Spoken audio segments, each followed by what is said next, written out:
अगर आप सरकारी नौकरी की तैयारी कर रहे हैं तो इस वीडियो का एक भी सेकंड मिस करने की गलती मत करना। क्या आपको पता है कि पृथ्वी का रक्षा कवच टूट जाए तो हम सबको कैंसर जैसी भयंकर बीमारी हो सकती है? या किस क्रूर राजा को उसके ही बेटे ने मार डाला था? परीक्षा में बार बार आने वाले ये 26 ऐसे सवाल हैं जो अच्छे अच्छों का सिलेक्शन रुकवा देते हैं। अगर आप एक नंबर से भी फेल होने का रिस्क नहीं लेना चाहते तो इन सवालों को अभी रट लीजिए।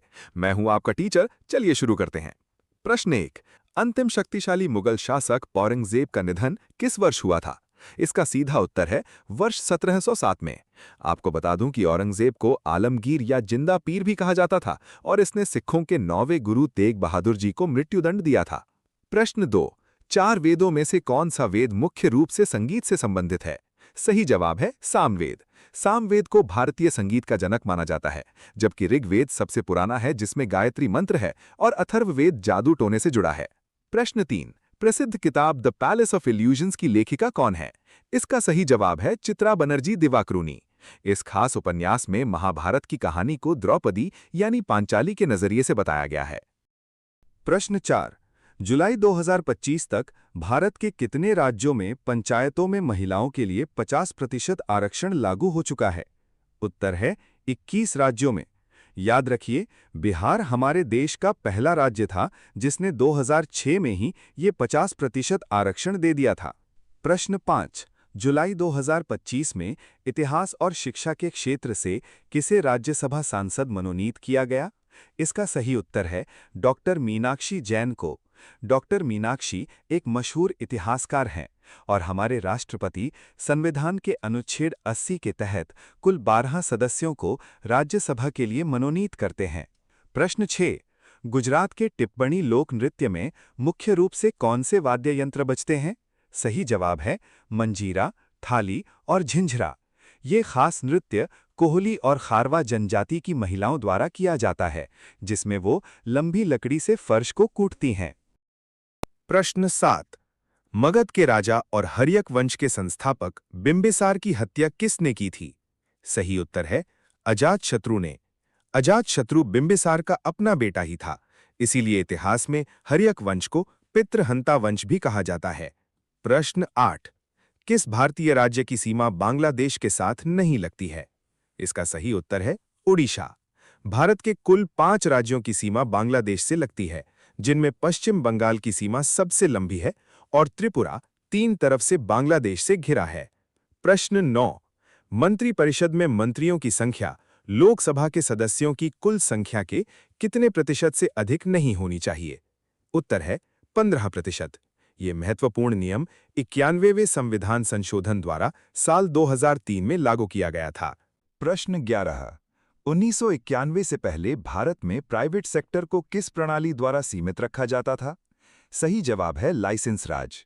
24 जुलाई 1991 को भारत में नई औद्योगिक नीति आई और एलपीजी मॉडल के जरिए इस लाइसेंस राज को हमेशा के लिए खत्म कर दिया गया।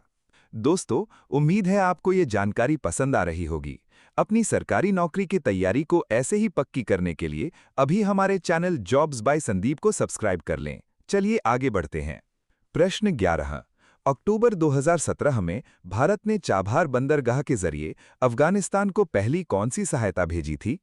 सही उत्तर है गेहूं की खेप। आपको बता दें कि ये चाबहार बंदरगाह ईरान में ओमान की खाड़ी में स्थित है और भारत इसका संचालन कर रहा है। प्रश्न 12। आज़ादी के बाद विकसित किया गया भारत का पहला प्रमुख बंदरगाह कौन सा था? इसका उत्तर है कांडला बंदरगाह। विभाजन में कराची के पाकिस्तान चले जाने के बाद गुजरात के कांडला को विकसित किया गया, जिसका नया नाम अब दीनदयाल बंदरगाह है। प्रश्न 13। चंद्रमा पर गुरुत्वाकर्षण यानी ग्रेविटी पृथ्वी की तुलना में लगभग 1/6 क्यों होती है? इसका उत्तर है क्योंकि चंद्रमा का द्रव्यमान और त्रिज्या पृथ्वी से बहुत कम है। याद रहे, किसी भी चीज का द्रव्यमान कभी नहीं बदलता, चंद्रमा पर जाने से सिर्फ भार बदलता है। प्रश्न 14। लड़कों में यौवन यानी प्यूबर्टी शुरू होने का पहला शारीरिक संकेत क्या है? सही जवाब है वृषण के आकार में वृद्धि होना। ये बदलाव लड़कों में 10 से 13 वर्ष की आयु में मुख्य रूप से टेस्टोस्टेरोन हार्मोन की वजह से होता है। प्रश्न 15। अगर हमारी पृथ्वी का चुंबकीय क्षेत्र कमजोर हो जाए तो क्या परिणाम होगा? इसका सही उत्तर है सौर विकिरण में भारी वृद्धि हो जाएगी। चुंबकीय क्षेत्र हमें अंतरिक्ष के खतरनाक सोलर विंड से बचाता है। इसके कमजोर होने से कैंसर की दर काफी बढ़ सकती है। प्रश्न 16। प्राचीन भारतीय चिकित्सा प्रणाली आयुर्वेद का जनक किसे माना जाता है? सही उत्तर है आचार्य चरक को। वहीं अगर शल्य चिकित्सा यानी सर्जरी की बात करें तो उसका जनक महर्षि सुश्रुत को माना जाता है। प्रश्न 17। किदाम्बी श्रीकांत किस साल BWF वर्ल्ड चैंपियनशिप के फाइनल में पहुंचने वाले पहले भारतीय पुरुष खिलाड़ी बने थे? इसका उत्तर है वर्ष 2021 में। उन्होंने 2021 में इस प्रतियोगिता में देश के लिए सिल्वर मेडल जीता था। प्रश्न 18। NSSO का मुख्य कार्य क्या है? सही जवाब है बड़े पैमाने पर नमूना सर्वेक्षण यानी सैंपल सर्वे आयोजित करना। ये संस्था पूरे भारत में बेरोजगारी, गरीबी और शिक्षा जैसे गंभीर विषयों पर विश्वसनीय डेटा इकट्ठा करती है। प्रश्न 19। यदि एक समचतुर्भुज का परिमाप 68 सेंटीमीटर और एक विकर्ण 30 सेंटीमीटर है तो विकर्णों का अनुपात क्या होगा? इसका सही उत्तर है 15:8। परिमाप से भुजा 17 सेंटीमीटर निकलेगी और पाइथागोरस प्रमेय लगाने पर दूसरा विकर्ण 16 सेंटीमीटर आएगा। दोनों विकर्णों का अनुपात 15:8 होगा। प्रश्न 20। अंग्रेजी के शब्द ओबीडिएंट का सही हिंदी अर्थ क्या है? इसका सीधा उत्तर है आज्ञाकारी। प्रश्न 21।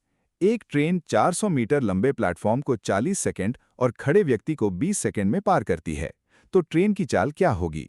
सही उत्तर है 20 मीटर प्रति सेकंड। ट्रेन प्लेटफॉर्म की 400 मीटर की एक्स्ट्रा दूरी को 20 सेकंड में पार कर लेती है, इसलिए गणित के हिसाब से उसकी चाल 20 मीटर प्रति सेकंड या 72 किलोमीटर प्रति घंटा आती है। प्रश्न 22। कैलेंडर के अनुसार 16 मार्च 2020 को सप्ताह का कौन सा दिन था? सही उत्तर है इस दिन सोमवार था। प्रश्न 23।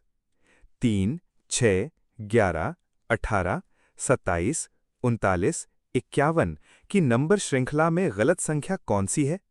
इसका सही जवाब है 39। इस सीरीज के पैटर्न में क्रमशः 3, 5, 7, 9 और 11 जोड़ा जा रहा है, इसलिए 27 के बाद 38 आना चाहिए था, न कि 39। प्रश्न 24। हिंदी के शब्द शाबाश की शुद्ध वर्तनी या स्पेलिंग क्या है? सही उत्तर है श में आ की मात्रा, ब में आ की मात्रा और फिर शलगम वाला श, यानी शाबाश। विकल्प बी। प्रश्न 25। यदि दो संख्याओं का LCM 84 है तो निम्न में से उनका HCF क्या हो सकता है? सही जवाब है 21। गणित का नियम यह है कि HCF हमेशा LCM को पूरी तरह विभाजित करता है और विकल्पों में से केवल 21 ही 84 को पूरी तरह काटता है।